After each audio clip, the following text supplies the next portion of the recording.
Hi guys, and welcome back to my channel. My name is Melanie. For those that are new here, welcome.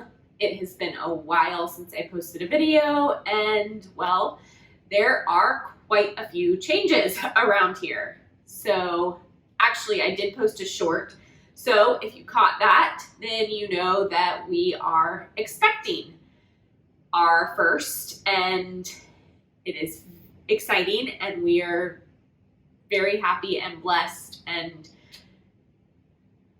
looking forward to this new adventure. But today's video is basically going to kind of be my experience with the first trimester going into the second trimester. I know you can't really tell I'm pregnant. I'm wearing like a loose shirt, but there's a baby there.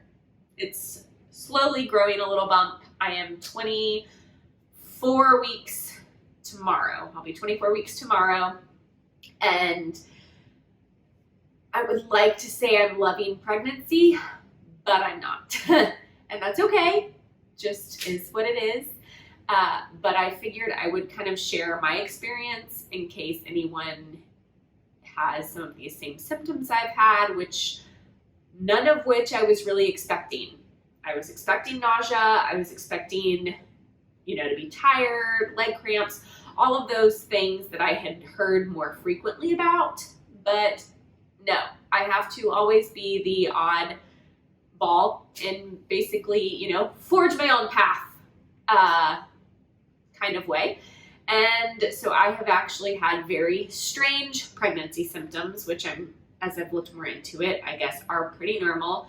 I just had never really heard of them, and some of them scared me, some of them are super frustrating. So I figured I'd share a little bit about them in case that helps you, and then I'll do another one now that I'm in the second trimester, just to go into a little more detail about that.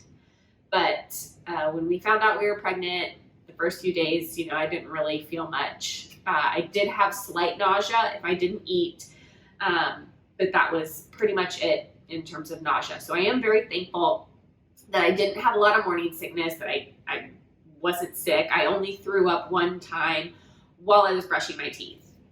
During the first trimester, literally for some reason, brushing my teeth in the morning always made me super nauseous, like gag reflex nauseous. But nighttime teeth brushing, fine. It was just the morning. And other than that, that was about the amount of nausea I experienced. What I did experience, however, was some pretty severe cramping at about 1 month, like 1 to 2 months. So if you are experiencing cramping and it's freaking you out, know that apparently, for the most part, it is normal. I am not a doctor. I do not pretend to give any kind of medical advice. So it's just what I experienced. My midwife, everything I looked up, doctor all said it's pretty much just normal cramping, either with implantation or just your body kind of getting used to having something growing inside of you. But when I say severe, I mean, the first time it happened, I was so nervous just because like I planned to not have period cramps, and instead I'm having way worse cramps, and I have pretty bad periods. So it happened mostly at night, and it would wake me up from sleep. I'd go into the bathroom so I didn't wake my husband, and for the most part I was on all fours because that was the only way I could get some relief. I was on all fours, just kind of rocking back and forth. So that helped. The cramps would last about 30 to 40 minutes. And I just remember thinking, if I cannot do these, how am I going to handle birth?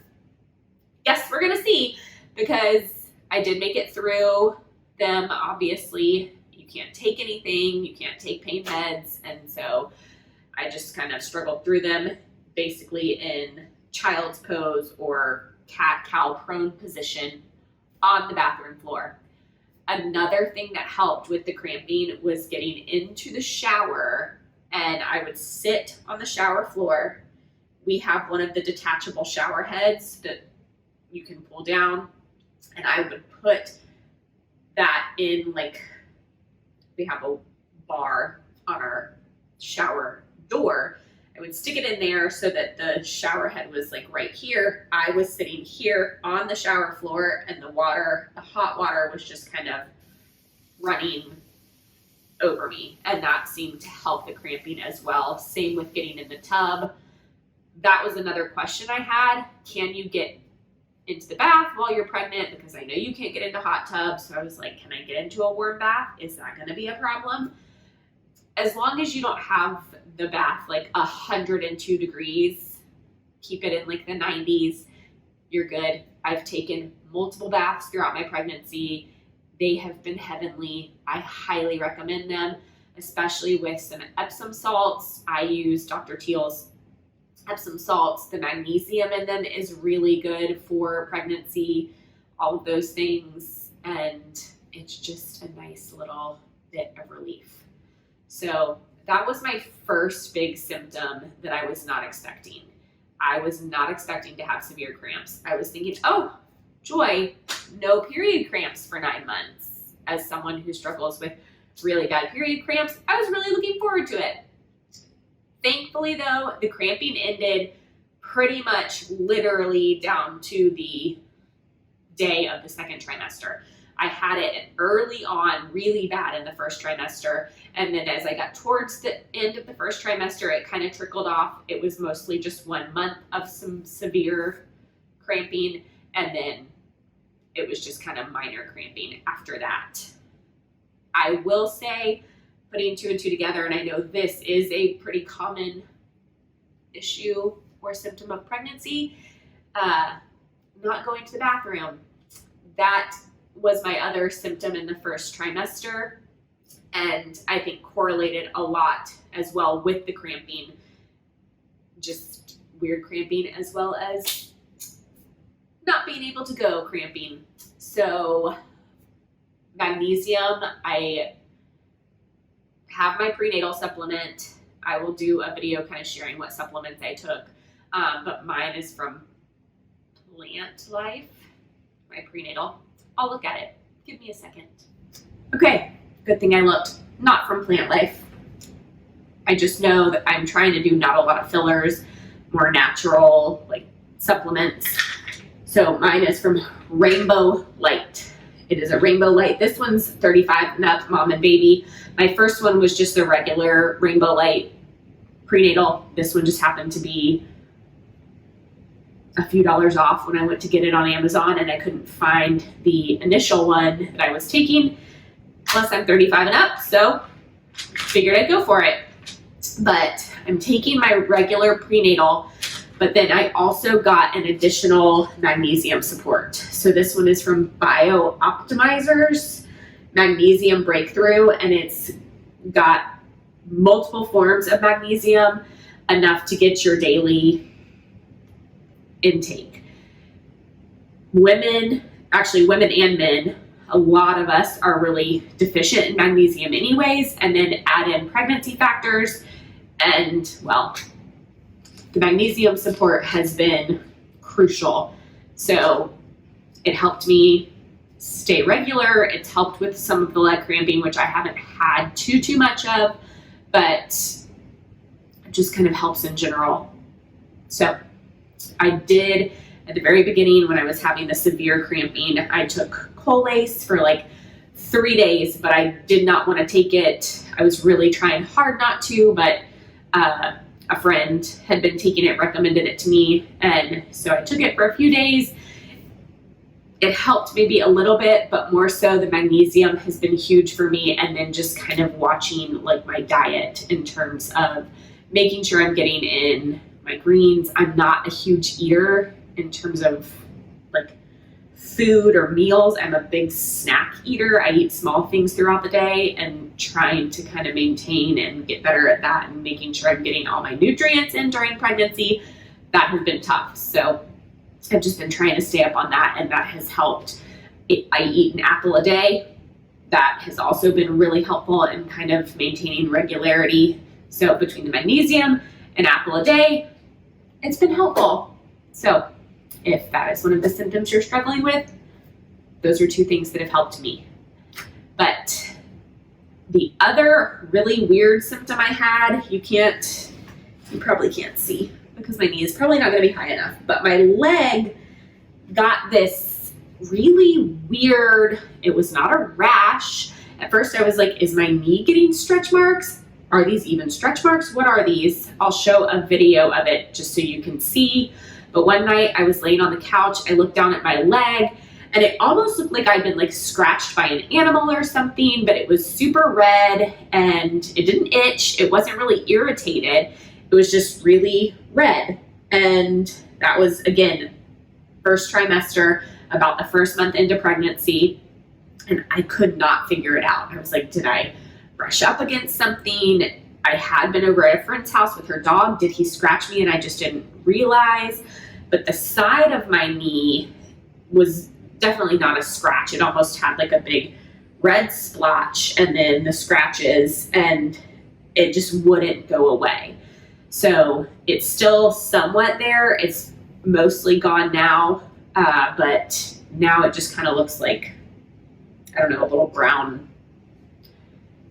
mark almost. But it was there for maybe 3 weeks, almost a month, just red, weird. Like I said, it never itched. My midwife thinks it may have been some kind of like chemical reaction to something. Maybe I touched something and that my skin is just more sensitive because of pregnancy. But again, it didn't hurt, didn't burn, didn't itch. Just a very weird, large, red skin mark all over my right knee, just above my knee. So skin issues, also another first trimester pregnancy symptom for me. We are not finding out the gender. We're going to wait until baby is born, but I've heard one of the midwives, one of the old wives' tales is that if you're having a lot of skin issues, it might be a girl. I did have a lot of skin issues with my face as well. I was breaking out like crazy. I had always heard, oh, you're glowing during pregnancy, your skin is great. Baloney. Not for me. That was not the truth. My face has been sensitive. The second trimester has been better face skin wise. I am trying really hard to, I've been using olive oil and like a body butter on my stomach to try and help not get stretch marks. So far, so good, but again, not very big right now. I have somewhat of a bump, but we'll see. So those are my first two big first trimester symptoms. But, and again, many people say the second trimester is like their golden window of goddessness. Again, not the case for me, but I will go ahead and share that in a separate video, but a little bit to look into. Nosebleeds, those are great. One whole side of my face, you can't really tell, but this eye, super swollen. My whole left side of my face is just completely impacted. And it's not even like there's like stuff. It's just so swollen and inflamed. Nothing. I can't get air in. I can somewhat get it out, but breathing has been a wonderful issue. But I basically had my first nosebleed at the end of the first trimester. And then since the second trimester, they've been pretty regular. So I will do a second video kind of sharing what I've done to help my nose issues, help the nosebleeds, or just a way to struggle through the nosebleeds without freaking out. So that is it for me for the first trimester. I promise there will be fun things to share pregnancy related. We are slowly working on the nursery. This is not our master bedroom. This is our guest bedroom because now that we are expecting, we are slowly trying to work on the house. If you watched one of my previous closet talks, you know that we, after moving out of the RV into the house, I just struggled with embracing being in a bigger space again. I missed my camper, and so we didn't really do a lot to the house decorative wise, but now that we know we will be staying for a while, since baby is coming, we have started room by room slowly getting the house together, and this was the room that is best looking at the moment. So that's why I'm sitting here, because it's just a nice backdrop. But yes, we are slowly working on the house. We are planning, I am planning, and he's going along with a Harry Potter themed nursery. So I am really excited about that. And we'll have that to share at some point, along with all of the reaction videos. I shared my parents in the little short, but we got a lot of friends and families' reactions, and it was just, that was a really sweet time, basically getting to share all those things. So there have been really joyful moments. The rest of it's kind of a bit miserable, but it could also be a lot worse. And so I am grateful and excited to have you along for the journey. So if you have any questions about any of the symptoms I've had, anything I've done that might be able to help you that I haven't thought to mention in the video, please reach out. You know, we're all just doing the best we can. Thanks. Have a great day. Bye.